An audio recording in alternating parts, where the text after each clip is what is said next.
महाभारत दुनिया का सबसे बड़ा महाकाव्य ग्रंथ है, जिसे भारत का सबसे ऐतिहासिक ग्रंथ माना जाता है। हिंदू धर्म में माना जाता है कि महाभारत में वर्णित घटनाएं सत्य और प्रमाणित हैं, लेकिन फिर भी बहुत से लोग इसे काल्पनिक मानते हैं। इसे धर्म और अधर्म के बीच हुआ सबसे बड़ा युद्ध माना जाता है, लेकिन महाभारत को लेकर हमेशा ही बहस होती है। ऐसे कई सबूत आज भी मौजूद हैं, जिससे ये पता चलता है कि श्री कृष्ण ने धरती पर जन्म लिया था और महाभारत सत्य ही घटना है। इसका पहला सबूत है कुरुक्षेत्र की लाल मिट्टी। जी हाँ, ये तो आप सभी जानते होंगे कि महाभारत का युद्ध कुरुक्षेत्र में हुआ था, जो कि हरियाणा राज्य में स्थित है। कहते हैं उस समय भयंकर युद्ध में बहे खून की वजह से वहां की जमीन लाल हो गई थी। पुरातात्विक विशेषज्ञों ने भी माना है कि महाभारत की घटना सच थी। उस जगह पर तीरों और भालों को जमीन में गाड़ा पाया गया है, जिनकी जांच में ये पता चलता है कि ये 2800 ईस्वी पूर्व के हैं, जो कि लगभग महाभारत काल के समय के बने हैं। महाभारत में अर्जुन के चक्रव्यूह के बारे में तो सभी जानते हैं, लेकिन क्या आपको पता है कि इस चक्रव्यूह का जीता जागता सबूत आज भी मौजूद है। हिमाचल प्रदेश के हमीरपुर जिले में यहाँ के 16 सिंहवी धार के नीचे बसा राजनोड़ गांव एक ऐतिहासिक स्थल के रूप में मशहूर है। यहाँ पर पांडव अज्ञातवास के दौरान रुके थे और इसी समय अर्जुन ने यहाँ पर चक्रव्यूह का ज्ञान प्राप्त करके उसे पत्थर पर बनाया था, जो आज भी यहाँ मौजूद है।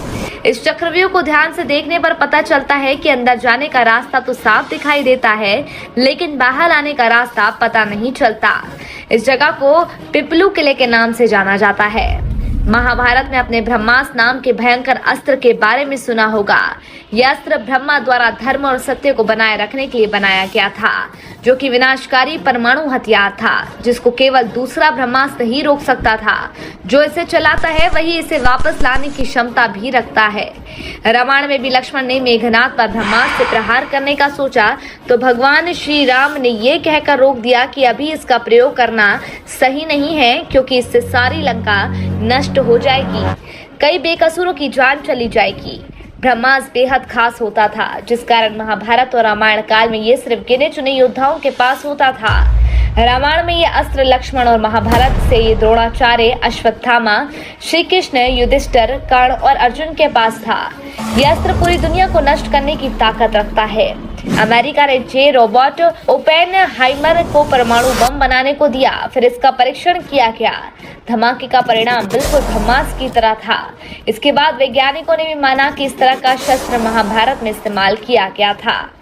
महाभारत का अगला प्रमाण है भगवान श्री कृष्ण की द्वारका नगरी, जहाँ के राजा श्री कृष्ण थे, और महाभारत में इस बात की जानकारी मिलती है।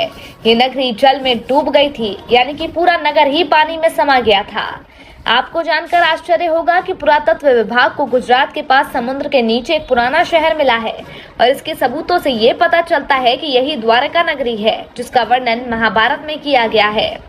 साथियों, आपने महाभारत में लाक्षागृह नाम तो सुना ही होगा। कौरवों ने पांडवों को जलाने की साजिश के लिए लाक्षागृह का निर्माण करवाया था, लेकिन पांडव सुरंग से निकलकर बाहर आ गए थे।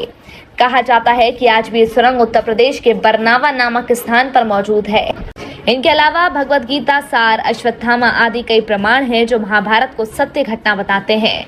फिलहाल आपको वीडियो पसंद आया हो तो लाइक कीजिएगा और महाभारत के बारे में कमेंट में अपनी सलाह जरूर दीजिएगा।